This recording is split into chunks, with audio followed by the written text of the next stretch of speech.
बिस्मिल्लाहिर्रहमानिर्रहीम, अस्सलामु अलैकुम। सच न्यूज़ पर आप देख रहे हैं प्रोग्राम न्यूज़ आर और मैं हूं आपके साथ काशिफ रजा। प्रोग्राम में सबसे पहले शामिल कर लेते हैं टॉप स्टोरीज। मीनार पाकिस्तान पर पीडीएम के जलसे की तैयारियां जारी। लाहौर के जलसे को बहुत खतरात हैं। वजीर दाखिला शेख रशीद, क्या मामलात लॉन्ग मार्च तक पहुंच जाएंगे? पाकिस्तान की मईशत के लिए मजीद अच्छी खबरें आ रही हैं। वजीर आज़म इमरान खान, महंगाई के साथ बेरोजगारी की शरह में भी इजाफा, वजूहात क्या? सोशल मीडिया कवायद में तब्दीली, टेक्नोलॉजी कंपनीज ने वजीर आज़म से मदद मांग ली। पाकिस्तान में सोशल मीडिया का बढ़ता इस्तेमाल। ऑलरेडी टॉप स्टोरीज आप जान चुके हैं और कल पीडीएम का जलसा है और पीडीएम इस्तीफे देने का ऐलान कर चुकी है। 8 दिसंबर से पीडीएम के सरबराही इजलास से लेकर अब तक जो है वो मरियम नवाज और बिलावल भुट्टो जरदारी की 3 मुलाकातें हो चुकी हैं, लेकिन इस्तीफों की बात पर अभी भी तहफ़्फ़ुज़ात हैं। खासतौर पर बात यह की जा रही है कि कोई भी जमात इसको बार्गेनिंग पावर के तौर पर इस्तेमाल कर सकती है कि ऐसा ना हो कि आगे जाकर इंतहाई कदम उठाएं और कोई भी जमात इसको बार्गेनिंग पावर के तौर पर इस्तेमाल कर ले। ज़राए के मुताबिक पार्टियों में अंदरूनी तौर पर जो है वो खाइफ हैं और कुछ ना कुछ बदएतमादी का इजहार भी किया जा रहा है। लेकिन अब कल मीनार पाकिस्तान पर जलसा होने जा रहा है, तमाम तर तैयारियां मुकम्मल कर ली गई हैं। दूसरी तरफ हुकूमत की तरफ से जलसा रोकने की तो कोशिश नहीं की जा रही, लेकिन यह जरूर कहा जा रहा है कि तमाम तर वो लोग जो खिदमात फराहम कर रहे हैं उनके खिलाफ मुकदमात भी दर्ज किए जाएंगे और गिरफ्तारियां भी अमल में लाई जाएंगी। ये हुकूमत की तरफ से ऐलान किया गया और यह वाहिद ऐलान था जिस पर फौरी तौर पर अमल दरामद हो गया। अमूमन हुकूमत की तरफ से कोई भी ऐलान होता है तो फौरी तौर पर अमल दरामद होता नहीं। और खबर यह भी है कि इस्लामाबाद में 2 माह के लिए दफा 144 नाफिज करने के अहकामात भी जारी कर दिए गए हैं। अब कल का जलसे में क्या होगा, इससे पहले हमने मुल्तान का जलसा देखा था, तो मुल्तान के जलसे में जिस तरह से जगह बदलनी पड़ गई थी, कासिम बाग की जगह दूसरे वेन्यू पर उन्होंने जलसा किया था, तो लाहौर में क्या इस तरह की सूरत हाल हो सकती है? और खासतौर पर जो थ्रेट अलर्ट भी जारी कर दिया गया है इंटेलिजेंस रिपोर्ट के मुताबिक, किसी भी किस्म का जानी खतरा हो सकता है। वजीर दाखिला शेख रशीद की जानिब से भी कहा गया है। तो अगर कोई किसी किस्म का नाखुशगवार वाकया हो जाता है तो उसकी जिम्मेदार कौन होगी? ऑपोजिशन होगी। और जो ग्रैंड डायलॉग की एक बात फिर से चलने के लिए, ग्रैंड डायलॉग पर क्या हो सकता है, क्या मकासद हो सकते हैं और पीडीएम और हुकूमत आगे जाकर क्या सिचुएशन हो सकती है, मुल्क में हालात किस तरह हो सकते हैं और हुकूमत पॉलिटिकली किस तरह से टैकल करेगी तमाम तर सिचुएशन को, इस पर हम बात करेंगे। और इस सारी सूरत पर बात करने के लिए मुझे टेलीफोन लाइन पर ज्वाइन किया है सीनियर सहाफ़ी हैं, तज्ज़ियाकार इमरान याकूब साहब ने। इमरान साहब, बहुत शुक्रिया आपके वक्त का। इमरान साहब, इस्तीफों के मामले पर मुशावरत दर मुशावरत, कल जलसा भी होने जा रहा है, उस पर वफाकी काबीना में भी रद्दोबदल कर दी गई है, क्या माहौल बनता देख रहे हैं आप? बिस्मिल्लाहिर्रहमानिर्रहीम। काशिफ, देखिए माहौल तो गर्म है और अगर आप देखें तो मुस्लिम लीग नून जो कि लाहौर को अपना घर समझती है और इस जलसे की मेजबान भी है, उसकी पूरी कोशिश है कि ज्यादा से ज्यादा अफराद को वहां पे इकट्ठा किया जा सके और अपना वोट बैंक जो है उसको भी जाहिर किया जाए और ये भी जाहिर किया जाए कि इस वक्त अवाम अपोजिशन के बयानिए के साथ हैं और अवाम इस मौजूदा हुकूमत से नाला है। दूसरी तरफ अगर हुकूमती मामलात को देखें तो आप जो अब लेटेस्ट सूरत हाल है वो ये है कि क्योंकि हुकूमत ने, जब पुलिस ने डीजे भट्ट को पे भी मुकदमा दर्ज करके उसको पकड़ लिया और ये कहा कि जो वेंडर इन्हें किराए पे कुर्सियां देगा या जो कैटरिंग वाले लोग काम करेंगे उन पे के खिलाफ भी पर्चे दर्ज कर दिए जाएंगे, मुकदमा दर्ज कर दिए जाएंगे, तो उसमें आज मुस्लिम लीग नून ने अपनी कुर्सियां खरीद ली हैं और उन्होंने कहा कि अगर हमें कोई किराए पे नहीं देता तो कोई बात नहीं, हम अपनी कुर्सियां खरीद के तो फिर उस पे वो लगा देते हैं। तो मामला इस हद तक आप देखें कि जा चुका है कि बिल्कुल अदम बर्दाश्त दोनों तरफ से नजर आती है। ना हुकूमत अपोजिशन की को बात मानने को तैयार है और ना ही अपोजिशन हुकूमती को बात मानने के लिए तैयार है। तो ये सारी सूरत हाल है जो ये तसादुम की तरफ जा रही है। तो अगर इसी तरह से हुआ तो ये मैं नहीं समझता कि इसके कोई बेहतर नताइज सामने है। तो इमरान साहब, क्या इन पार्टियों में बदएतमादी भी है, तहफ़्फ़ुज़ात हैं कि कहीं कोई पार्टी इंतहाई कदम उठाने के बाद इस सारी सिचुएशन को बार्गेनिंग पावर के तौर पर इस्तेमाल ना कर ले? देखिए, जो पीडीएम की सूरत हाल है, वैसे तो सियासत में कुछ भी कहना हरफ़े आखिर नहीं होता, लेकिन इस वक्त जो पीडीएम की सूरत हाल है, जो पीडीएम में मुस्लिम लीग नून और पीपल्स पार्टी की अगर आप बात करें तो इस वक्त शायद दोनों जमातें भी ये अफोर्ड नहीं करती कि एक दूसरे के साथ बिट्रे करें। और मौलाना फजलुर रहमान की जो जमीयत उलमा इस्लाम है वो वैसे ही आपको पता है कि इस बात पे को बहुत ज्यादा बिलीव नहीं करते। उनको तो पहले इन दोनों जमातों से ये गिला था कि इन्होंने उनके इत्मीनान को ठेस पहुंचाई है और पूरी तरह से साथ नहीं चले। लेकिन अब की बार ये नजर आ रहा है बज़ाहिर बाती नजर में कि मुस्लिम लीग नून और पीपल्स पार्टी वो दोनों भी शायद मौलाना के बयानिए के साथ पूरी तरह से मुत्तफिक हैं और दोनों जमातें भी इस वक्त हुकूमत को टफ टाइम देना चाहती हैं। तो इमरान साहब, क्या तमाम तर जमातें जो हैं वो बड़ी जमातें इस्तीफे के मामले पर यकसू हैं? क्या पाकिस्तान पीपल्स पार्टी के इंटरेस्ट में है इस तरह से इस्तीफे देना? क्या पीडीएम की अगर बात करें तो एक पेज पर है, दोनों जमातों में अभी जो फर्स्ट ईयर क़यादत है उनमें से किसी के भी इस्तीफे नहीं आए हैं। काशिफ, बात ये नहीं है कि इस्तीफे देने हैं या नहीं देने, बात इससे अब आगे बढ़ चुकी है। हमारे राय के मुताबिक पीपल्स पार्टी इस्तीफे देने को तो तैयार है, इवन सिंध असेंबली से भी इस्तीफे देने को तैयार है, लेकिन उनका नुक्ता नजर ये है, वो जानना ये चाहते हैं कि इस्तीफों के बाद अगला लाहे अमल क्या होगा। क्या ये आप देखिए, इस्तीफे जो है ना, ये इस्तीफा दे देना कोई काम नहीं होता। अगर कानूनी और आईनी लिहाज से आप देखें तो तमाम अरकान जो असम्बलियों के हैं, वो अगर सूबाई असम्बलियों के अरकान और कौमी असम्बली के अरकान जिनका ताल्लुक पीडीएम की जमातों से है, वो अगर इस्तीफे दे देते हैं तो 499 के करीब इस्तीफे आएंगे।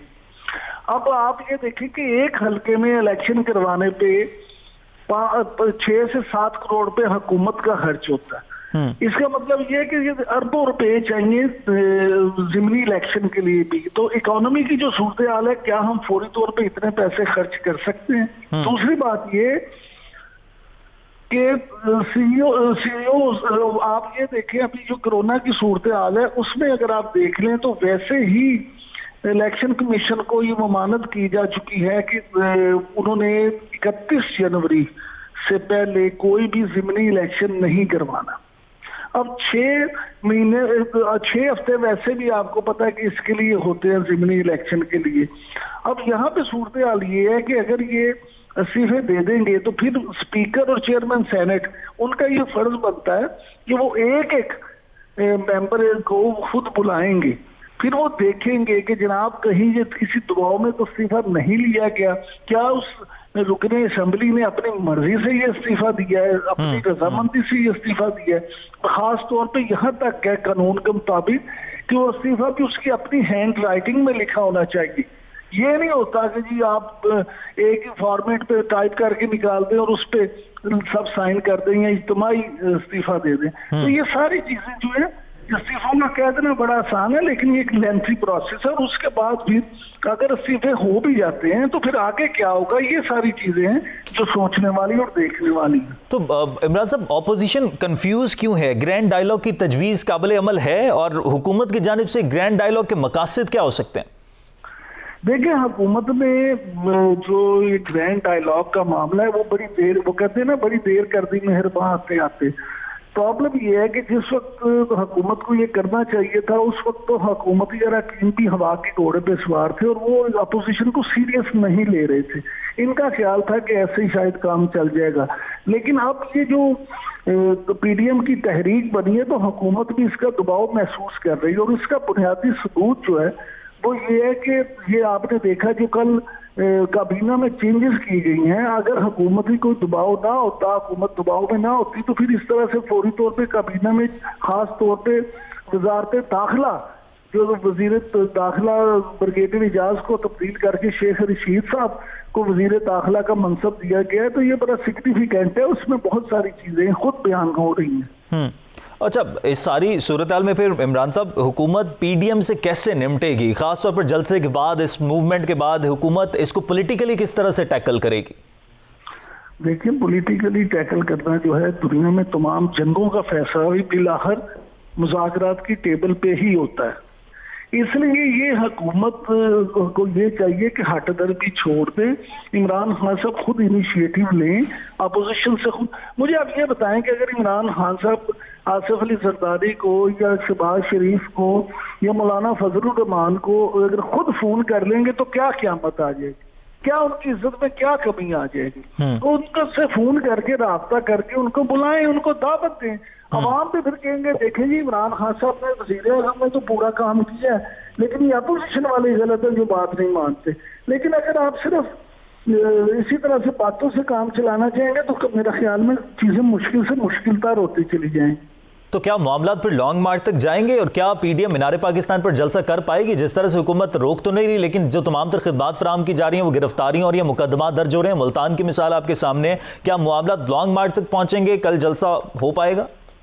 जलसा तो होगा जी, इसलिए होगा कि अब जहां तक मामला चले गए हैं तो अपोजिशन भी वजीर है कि जलसा होगा। अगरचे एक इतला ये भी है कि शायद आज रात को क्रैकडाउन कर लिया जाए, और मीडिया में इस तरह की भी खबरें आई हैं कि शायद 2000 के करीब लोगों को नजरबंद कर लिया जाए या मुस्लिम लीग की लोगों को रहनुमा को गिरफ्तार कर लिया जाए। लेकिन मैं जाती तौर पे ये समझता हूँ कि अब बहुत देर हो गई, अब मामला इस हद तक आगे जा चुका है कि हुकूमत को इस तरह का काम नहीं करना चाहिए। जलसा जो है, आपने देखा कि यहाँ मुल्तान में जो सूरत हाल हुई थी कि पहले हुकूमत ने लोगों को पकड़ दकर की, रोका गया, फिर इजाजत दे दी, तो वो उसमें हुकूमत को ही सुर्खी हुई थी, अपोजिशन को तो कोई फर्क नहीं पड़ा। सही। तो इमरान साहब, जिस तरह से थ्रेट अलर्ट भी जारी कर दिया गया इंटेलिजेंस रिपोर्ट के मुताबिक, अब अगर कोई नाखुशगवार वाकया पेश आ जाता है, जिस तरह से कहा जा रहा है कि खतरा भी है, तो इसका जिम्मेदार फिर कौन होगा, जबकि वजीर दाखिला भी अब शेख रशीद साहब है? देखिए, बात ये है कि अपोजिशन का इस पर बड़ा एक दिलचस्प तबसरा है। वो कहते हैं जहां पीडीएम का जलसा होता है वहां पे ही क्यों थ्रेट अलर्ट आता है, क्या दूसरे शहरों में क्यों नहीं आता?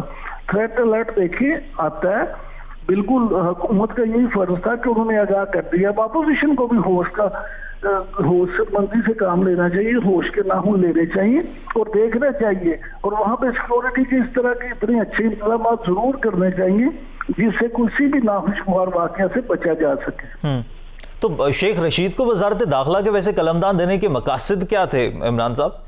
बुनियादी मसला ये है कि शेख रशीद साहब अपोजिशन को, सड़कों की सियासत को, रोड पॉलिटिक्स को और सारी मामलात को बेहतर अंदाज में समझते हैं, पहली बात। दूसरे, वो जहां एग्रेशन की जरूरत हो एग्रेशन दिखाते हैं, जहां मुज़ाकरात की बात हो वो अच्छे मुज़ाकरात भी कर सकते हैं। वो एक ज़ीरक सियासतदान है। मैं समझता हूँ इमरान खान साहब ने एक बड़ा अच्छा फैसला किया है और इमरान खान को इससे अच्छे नताइज भी मिलेंगे। तो इमरान साहब, जाते जाते ये भी कहिएगा कि खान साहब ने तो कहा था कि आईनी तरीका ये है कि अगर आप नहीं मुतमईन नहीं है तो आप फ्लोर पर आएँ, पार्लियामेंट में आएँ, तरीके अदम एतमाद लेकर आएँ। और दूसरा, उन्होंने ये भी कहा है कि अगर इस्तीफे आ जाएंगे तो मैं ज़िमनी इलेक्शन करवा दूंगा। हुकूमत तो किसी तरह से भी दबाव में नजर नहीं आ रही। वैसे काशिफ साहब, बात यह है कि ये आपका ख्याल है ना कि हुकूमत दबाव में नहीं है, लेकिन मुझे अब ये बताएं कि अगर हुकूमत दबाव में ना हो तो इमरान खान साहब तो पहले तो बात ही नहीं थे करते कि मैं इनसे बात ही नहीं करूंगा, वो अब क्यों डायलॉग की बात करें? नंबर 1। नंबर 2, मैंने पहले भी अर्ज किया कि फिर ये ऐन मौके पे ये क्यों वजारतों में तब्दीली की जाए, क्यों वजारत दाखिला जो है उस पे शेख रशीद साहब को लाया जाए, क्यों पकड़ दकर हो? ये सारी जो चीजें हैं ये जाहिर करती है कि हुकूमत दबाव में है। ठीक है, हुकूमत पर दबाव है। इमरान याकूब साहब हमारे साथ मौजूद थे, बहुत शुक्रिया आपके वक्त का। और हुकूमत प्रिटेंड कर रही है कि उन पर बिल्कुल प्रेशर नहीं है, लेकिन प्रेशर है और अब कल जलसा भी होकर रहेगा। लेकिन समहाउ अब देखना यह है कि सियासी दर्जारत बढ़ रहा है तो मुल्क में सूरत हाल किस तरफ जाती है। ब्रेक लेते हैं, ब्रेक के बाद वापस आएंगे। वापस आने के बाद महंगाई के हवाले से बात करेंगे। हमारे साथ रहिएगा।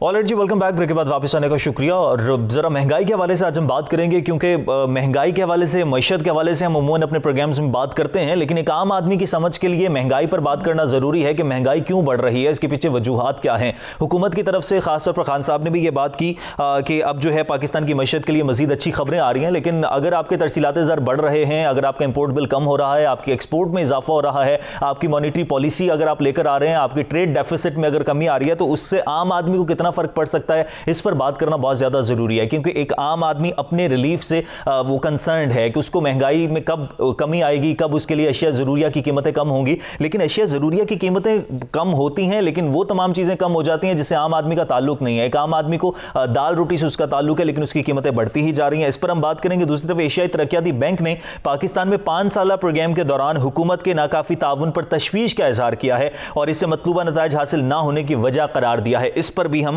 बात करेंगे। बात करने के लिए मुझे माहिर मुआशिया डॉक्टर शाहिद हसन सिद्दीकी साहब ज्वाइन कर चुके हैं वीडियो लिंक पर। बहुत शुक्रिया शाहिद हसन सिद्दीकी साहब। शाहिद साहब, सबसे पहले तो मैं एक आम सा सवाल आपसे करना चाहूंगा जो कि एक आम आदमी इसके जवाब का मुंतजिर है कि महंगाई बढ़ क्यों रही है? देखिए, सवाल आपने सही उठाया है।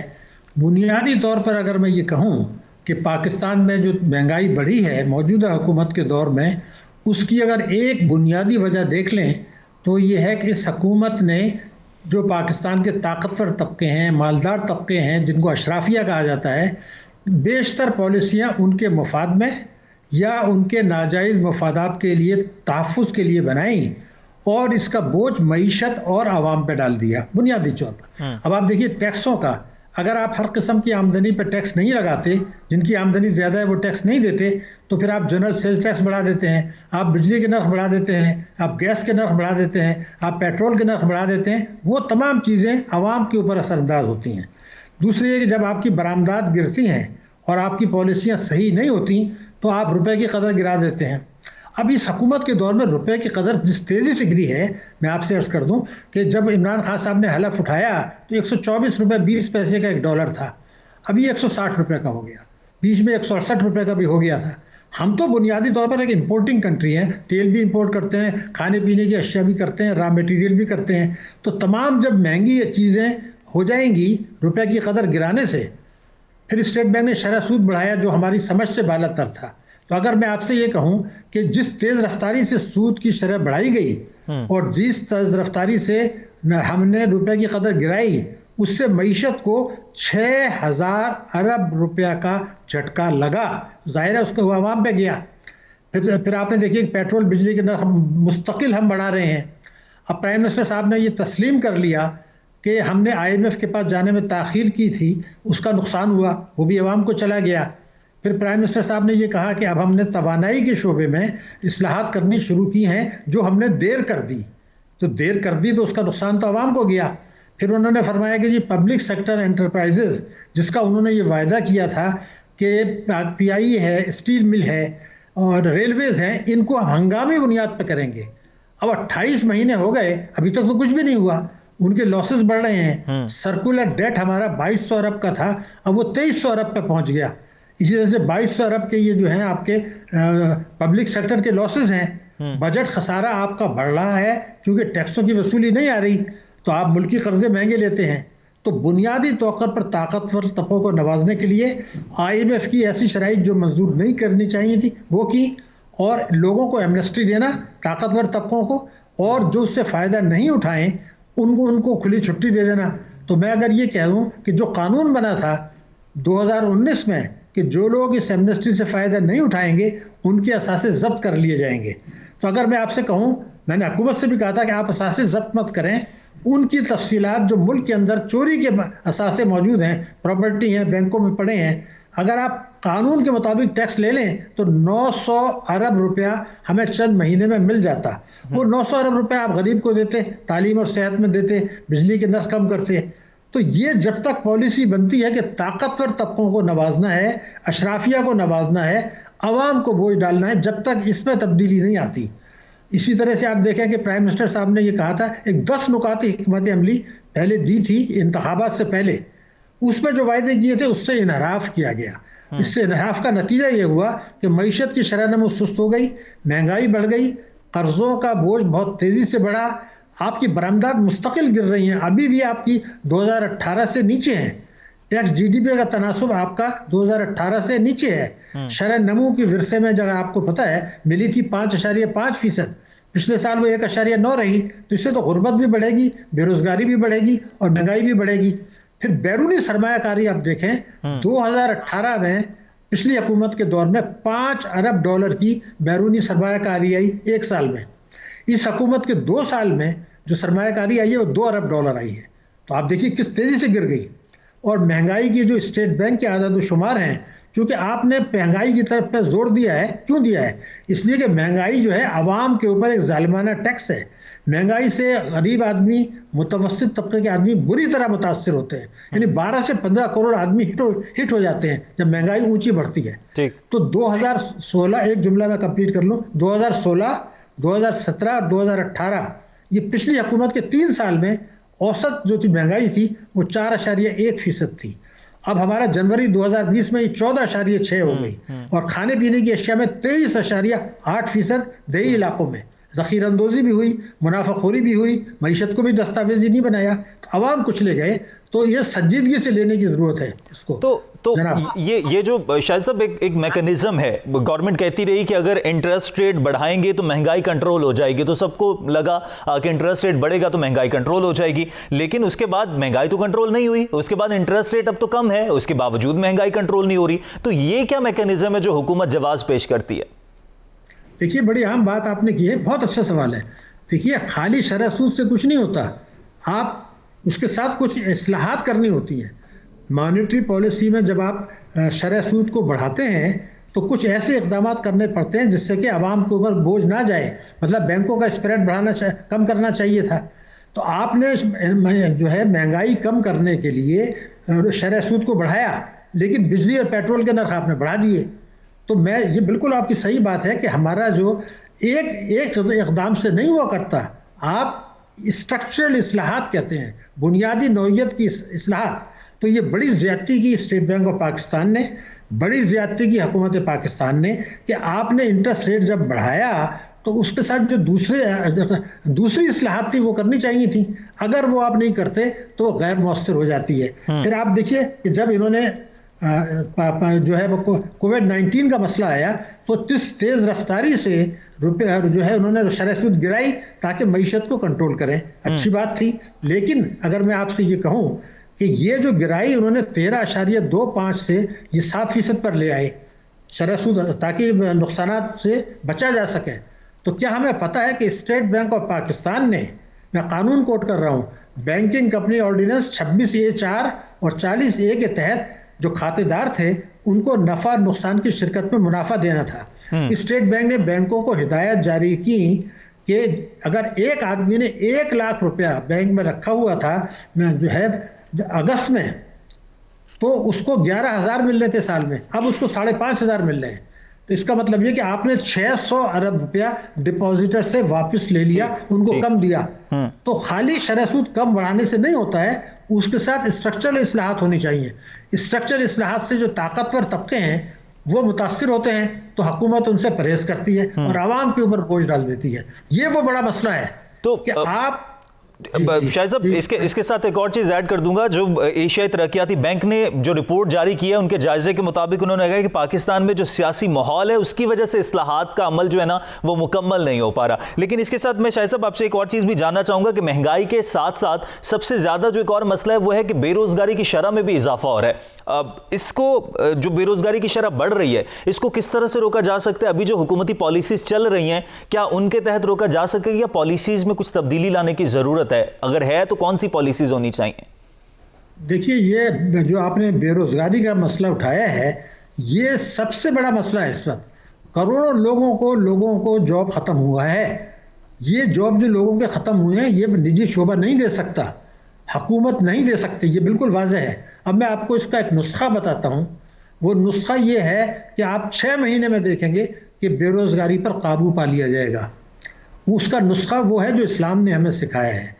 देखिए, इस वक्त आपने एहसास प्रोग्राम चल रहा है, उसमें 200 अरब रुपया आप लोगों को दे रहे हैं, जिसका बड़ा हिस्सा जो है लोगों को आप भिखारी बना रहे हैं। ये तरीका नहीं है। पहले बेनजीर इनकम सपोर्ट प्रोग्राम था। तो हमारा जो तरीका है वो ये होना चाहिए कि जो बैंकों के कर्जे हैं आप उनसे ये कहिए कि 2% कर्जे, सिर्फ 2%, लाखों लोगों को कर्जे दें। Plumber, electrician, carpenter, mechanic, motor mechanic, छोटा किसान, घरेलू खवातीन, उनको आप कर्जे दें 1,75,000 कि वो अपना कारोबार कर सकें। देखिए, एक आदमी प्लम्बर है, अगर उसको आप एक कर्जा दे देते हैं, एक दुकान खोल के बैठ जाता है, एक मोबाइल उसके पास है, तो उसका काम शुरू हो जाएगा, कारपेंटर का शुरू हो जाएगा। तो बैंक वाले ये कहते हैं कि जी हम तो कर्जे इसलिए नहीं देंगे कि उसके पास जमानत देने के लिए कुछ नहीं है। तो मैंने हुकूमत पाकिस्तान को ये तजवीज़ दी थी कि आप ये करें कि 2% तक के लाखों लोगों को कर्जे दें रोजगार के लिए, और बैंक ये कहते हैं कि 20% वो अपना पैसा लाए। तो जब आपको 2 लाख रुपए अगर किसी को कर्जा दिला रहे हैं तो 20% 40,000 बनता है, वो आप दे दें उसको एहसास प्रोग्राम से। जो भिखारी बना रहे थे वो यहाँ दे दें, और उसकी शर्त ये रखा है कि अगर वो अपने कर्जे वापस करेगा तो ये 40,000 उसका माफ हो जाएगा। तो यानी माइक्रो फाइनेंस को हम मिलाएं एहसास प्रोग्राम से, तो जो एहसास प्रोग्राम के चेयरमैन है उनको ये चीज समझनी होगी। हमने तो तजवीज बना के दे दी, अमली तौर पर लाखों लोगों को रोजगार मिलेगा। ये इस्लाम के ज़कात का भी निज़ाम अगर आप देखें तो यही कहा गया था कि ज़कात एक्चुअली लोगों को रिस्क फराहम करने के लिए है, भिखारी बनाने के लिए नहीं है। वो हम अगर ये शुरू करते हैं, इसके अलावा दुनिया में कोई तरीका मौजूद नहीं है कि वो पाकिस्तान से बेरोजगारी इस जमाने में खासतौर से खत्म कर सके। सिर्फ ये वाहिद तरीका है और कामयाब तरीका है, बिल्कुल वाज़ेह है। ठीक है, बहुत शुक्रिया। डॉक्टर शाहिद हसन सिद्दीकी साहब हमारे माशियात हैं, हमारे साथ मौजूद थे। महंगाई के हवाले से बात कर रहे थे, बेरोजगारी की शरह में जो इजाफा और इस पर बात कर रहे थे।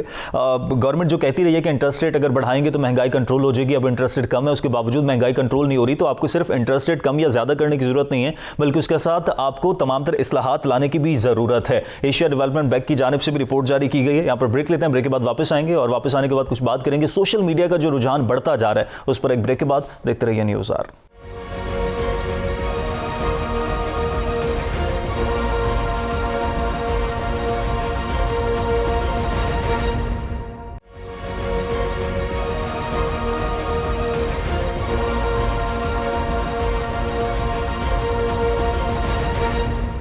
Alright ji, welcome back. Break के बाद वापस आने का शुक्रिया। और न सिर्फ पाकिस्तान में बल्कि पूरी दुनिया में सोशल मीडिया का रुझान बढ़ता जा रहा है। जिंदगी सोशल मीडिया पर आ गई है और हम स्पेसिफिकली पाकिस्तान के हवाले से बात करेंगे। पाकिस्तान में सोशल मीडिया का इस्तेमाल हर इदारे में बढ़ रहा है। इवन के पॉलिटिशियंस जो हैं वो भी सोशल मीडिया का बहुत ज़्यादा इस्तेमाल करें। हम देखते हैं कि ट्विटर पर जिस तरह से महाजराई चल रही होती है हुकूमती अराकीन की जानिब से, अपोजिशन की तरफ से, और आम आवाम जो है वो भी इजहार राय सोशल मीडिया पर ही कर रही होती है। लेकिन सोशल मीडिया का दुरुस्त इस्तेमाल कितना ज़रूरी है? मुख्तलिफ ममालिक में सोशल मीडिया को रेगुलेट करने के लिए तमाम तरह इक़दाम किए जाते हैं और पाकिस्तान में भी सोशल मीडिया को रेगुलेट करने के हवाले से कवायद तो लाए जाते हैं, लेकिन क्या उन कवायद पर अमल दरामद होता है? उनमें किस तरह की तब्दीलियां लानी चाहिए? पाकिस्तान में सोशल मीडिया को रेगुलेट किस तरह से किया जा सकता है? इसके डीमेरिट्स पर तो बहुत ज़्यादा बात होती है, हम समहाउ करेंगे भी इसके डीमेरिट्स पर बात, लेकिन इसके मेरिट्स क्या हैं इस पर भी हम बात करेंगे। और एक और खबर यह भी है कि वज़ीर आज़म इमरान खान को खत लिखा गया डेनमार्क की तरफ से कि टेक्नोलॉजी कंपनीज ने नौ मंजूर शुदा सोशल मीडिया कवायद में अहम तब्दीलियों को यकीनी बनाने के लिए उनसे मदद मांगी है, जिनकी वजह से उन सोशल मीडिया कंपनीज को पाकिस्तान में अपनी खिदमात और प्लेटफॉर्म जारी रखना सख्त मुश्किल हो गया। इस पर ज़रा हम थोड़ी सी बात करेंगे। और दूसरा एक इदारा है AIC, उनकी जानिब से भी ये कहा गया है कि मुशावरत नहीं की गई। पाकिस्तान टेलीकम्युनिकेशन अथॉरिटी की जानिब से कवायद का मसवदा फराहम करने का वादा किया था, लेकिन वजारत इंफॉर्मेशन एंड टेक्नोलॉजी ने हाल ही में इन कवायद को बगैर किसी वजाहत और ज़रूरी तरीक़ाकार के अपनी वेबसाइट पर जो है वो अपडेट कर दिया है। इस पर ज़रा हम बात करेंगे सोशल मीडिया को रेगुलेट करने के हवाले से, और जो क़वायद ज़वाबित तरजीह हासिल होगी उनमें कुछ कवायद मेरे पास मौजूद भी हैं। इन पर मज़ीद भी बात कर लेंगे कि सोशल मीडिया कंपनीज पाकिस्तान की मजहबी, सकाफती, नस्ली और कौमी सिक्योरिटी की हसासियत को समझेंगी। सोशल मीडिया कंपनीज ऐसा निज़ाम बनाएंगी जिसके ज़रिए किसी भी लाइव स्ट्रीमिंग के दौरान कोई ऐसा मवाद नशर ना किया जाए जो पाकिस्तान के किसी भी कानून के खिलाफ हो, जबकि सोशल मीडिया कंपनीज पाकिस्तान में अपना दफ्तर बनाए जिसका मुस्तकिल इंदराज शुदा पता हो। सोशल मीडिया कंपनीज इन कवानीन के तलाक से 12 माह के अंदर अंदर पाकिस्तान में अपने सर्वर्स बनाए जो पाकिस्तानी हुदूद में सार्फिन की मालूमात और डेटा स्टोर करें। कुछ ये अहम सवाल हैं, इन पर हम बात करेंगे। मुझे प्रोग्राम में वीडियो लिंक पर ज्वाइन किया सोशल मीडिया एक्सपर्ट हैं असद बेग साहब। बेग साहब बहुत शुक्रिया आपके वक्त का। बेग साहब, पाकिस्तान में सोशल मीडिया के डीमेरिट्स और मेरिट्स पर मैं चाहूंगा आप थोड़ी सी रोशनी डालिएगा। डीमेरिट्स तो सबके सामने है, तकरीबन कुछ मेरिट्स भी हैं पाकिस्तान में? मेरिट्स आई थिंक आप के सवाल में जाहिर हो जाएगा कि मेरिट्स क्या हैं। देखें, अगर मेरिट्स सोशल मीडिया के आपने देखने हैं तो सिर्फ आप 5 या 6 साल 7 साल पहले चले जाएं जब पाकिस्तान में या पूरी दुनिया में सोशल मीडिया या इंटरनेट का शायद इतना दौरा नहीं होता था। उसके बाद से जब आप अब आज के दौर पे आएंगे तो आपको नजर आएगा कि business, education, human rights, fundamental rights में किस कदर इंक्रीज आया। तो अगेन आपका टाइम बचाने के लिए मैं थोड़ा सा उस पर सिर्फ समरी आपको बता देता हूँ। मेरा ख्याल है कि अगर आप टेलीकॉम के इंडिकेटर्स देखें तो आपको आइडिया होगा कि पाकिस्तान में इंटरनेट के यूजर्स जो हैं वो कई गुना बढ़ चुके हैं पिछले 5 साल में। अब जाहिर सी बात है, इंटरनेट और टेलीकॉम इंडिकेटर्स सिर्फ आइसोलेशन में नहीं बढ़ते। जब वो बढ़ते हैं तो उनके साथ साथ आपकी डिजिटल मार्केट, आपकी बिजनेस, आपकी एजुकेशन, आपकी बाकी एक्टिविटीज भी ऑनलाइन ग्रो हो रही होती हैं। और सबसे बड़ी बात यह कि जो हमारा कॉन्स्टिट्यूशन हमें हक देता है फंडामेंटल राइट्स का, उसको एक्सप्रेस करने के लिए, उसको इस्तेमाल करने के, एक्सरसाइज करने के लिए आपके पास नए मीडियम्स आ रहे हैं। सो मेरे आपके सवाल के जवाब में मैं कहूंगा कि जो मेरिट्स हैं वो अंग्रेजी में कहते हैं कि they far outweighs the demerits of the social media. सही। बिग साहब, ये जो वज़ीर-ए-आज़म इमरान खान को ख़त लिखा गया और पीटी के हवाले से भी कहा गया है कि वज़ारत इंफॉर्मेशन एंड टेक्नोलॉजी ने वादा किया था कि मुशावरत की जाएगी, लेकिन उस पर कोई मतलब नज़रसानी नहीं की गई, वज़ाहत और ज़रूरी तरीक़ाकार के तहत अपनी वेबसाइट पर अपडेट भी कर दिए गए तमाम तर कवायद। ये ज़रा क्या मामला है, पाकिस्तान में क्या सूरत हाल है? देखिए, ये बड़ा अच्छा सवाल है। ये मामला शुरू हुआ था कुछ अर्से पहले, जब पहली दफा ये सोशल मीडिया रूल्स इसी तरह ही लीक हो गए थे और हमें पता लगा था, वो लोगों जो देखते हैं ऑब्वियसली पॉलिसी पे जरा नजर रखते हैं इंटरनेट से रिलेटेड, कि ये इस किस्म की चीजें आ रही हैं। तभी से हमने इस पे बात करना शुरू की, सोशल मीडिया के जो कंपनीज हैं उस पर इन्होंने बात करना शुरू की और एंड सो ऑन। फिर सारा मामला आपके सामने है कि अब वो जो रूल्स हैं वो फिर दोबारा से लेके आ गए हैं। देखिए, मसला ये है कि हम जो पाकिस्तान में सिविल सोसाइटी के एक्टिविस्ट हैं, हम जैसे लोग हैं या जो इंटरनेट पे नजर रखते हैं, हम किसी भी सूरत सोशल मीडिया कंपनीज के रिप्रेजेंटेटिव्स नहीं हैं।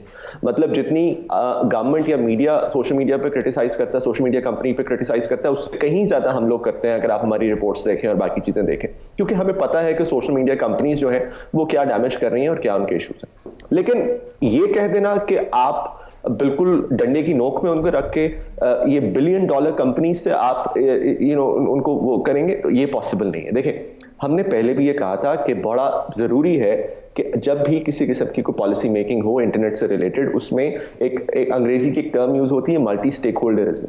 इसका ख्याल रखा जाए कि जो मल्टी डायमेंशनल स्टेक होल्डर्स हैं उनको शामिल किया जाए। अच्छा, अब उससे क्या होता है? उससे ये होता है कि जो आपकी पॉलिसी मेकिंग है उसमें बहुत फर्क पड़ता है, उसमें जो ओनरशिप है वो बढ़ती है।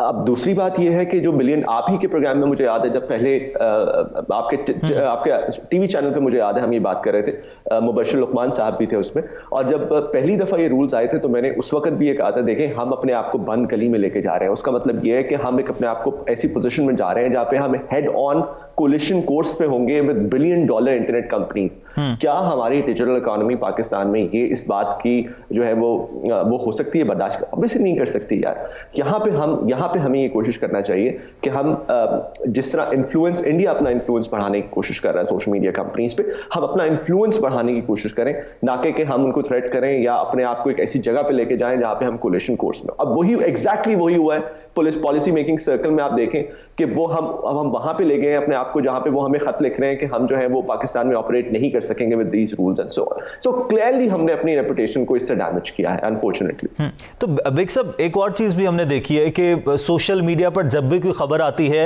जल्दी एक्शन ले लिया जाता है। इवन कि अगर मीडिया पर भी वो खबर ब्रेक हो रही है तो उसका उतनी जल्दी एक्शन नहीं लिया जाता जितनी वो सोशल मीडिया पर रेगुलेट हो जाती है। रेगुलेट उसको नहीं किया जाता। ये जो डिसइंफॉर्मेशन है, अक्सर औक़ात ऐसा होता है कि गलत खबर होती है, फेक न्यूज होती है, उस पर फौरन एक्शन ले लिया जाता है। इसका इदराक और इसके तदारुक के लिए क्या करने की जरूरत है?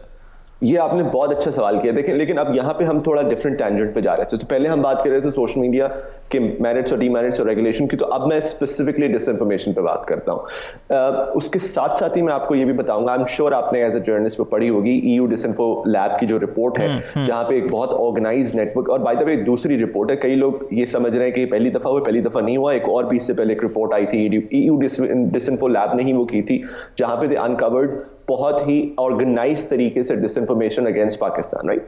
अच्छा, अब एक पहली बात तो ये है कि जो डिसइंफॉर्मेशन है ये बहुत ही डेंजरस चीज है। Let me just say that very clearly.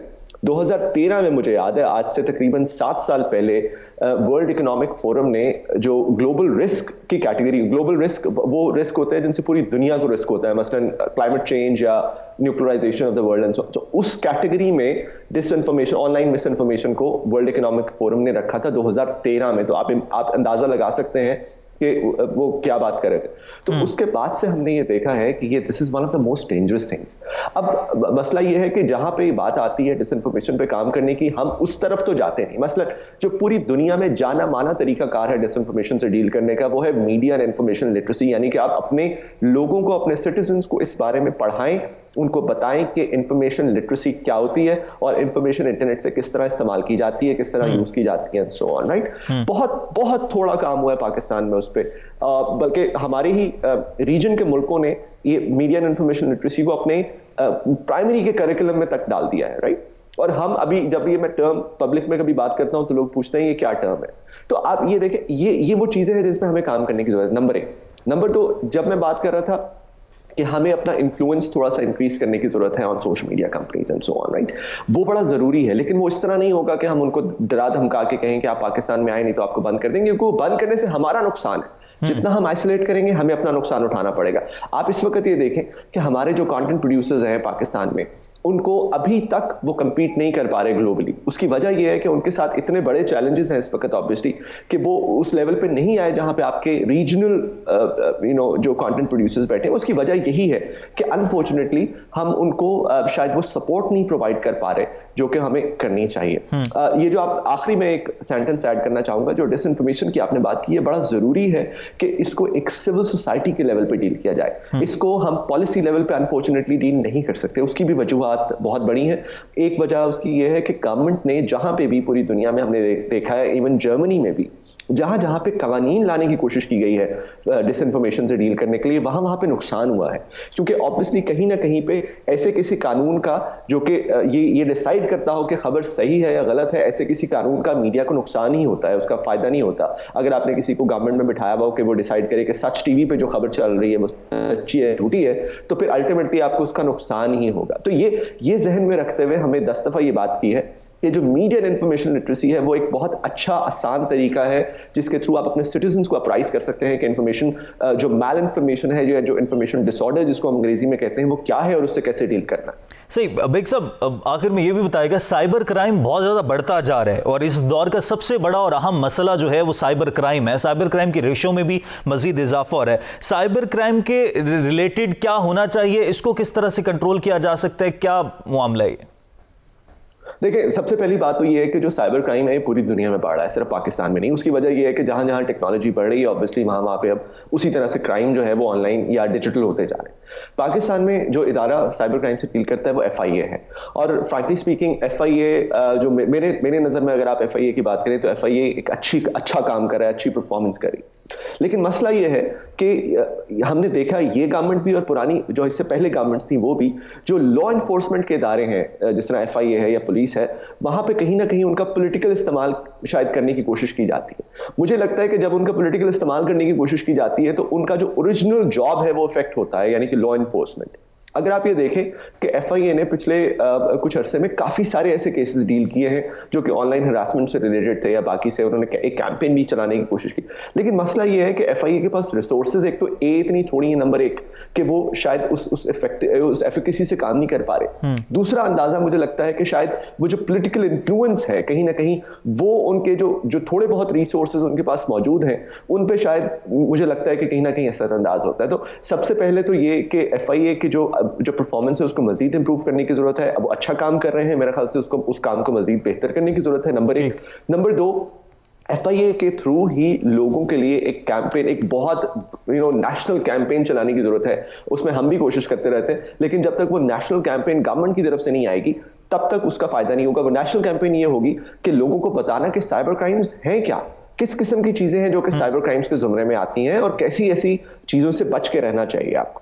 ठीक है, बहुत शुक्रिया। असद बेग साहब सोशल मीडिया एक्सपर्ट हमारे साथ मौजूद थे, सोशल मीडिया की रेगुलेशन के हवाले से बात कर रहे थे। सोशल मीडिया में आज़ादी इजहार राय और इससे मुतालिक जो रूल्स हैं, रेगुलेशन हैं, जो कवानीन हैं, वो वक्त की अहम ज़रूरत हैं और पाकिस्तान में इस हवाले से मज़ीद जो बेहतर पॉलिसीज़ लाने की ज़रूरत है और नेशनल लेवल पर भी कैंपेन चलाने की ज़रूरत है। आज के प्रोग्राम से इजाज़त दीजिए, अल्लाह ने के पान।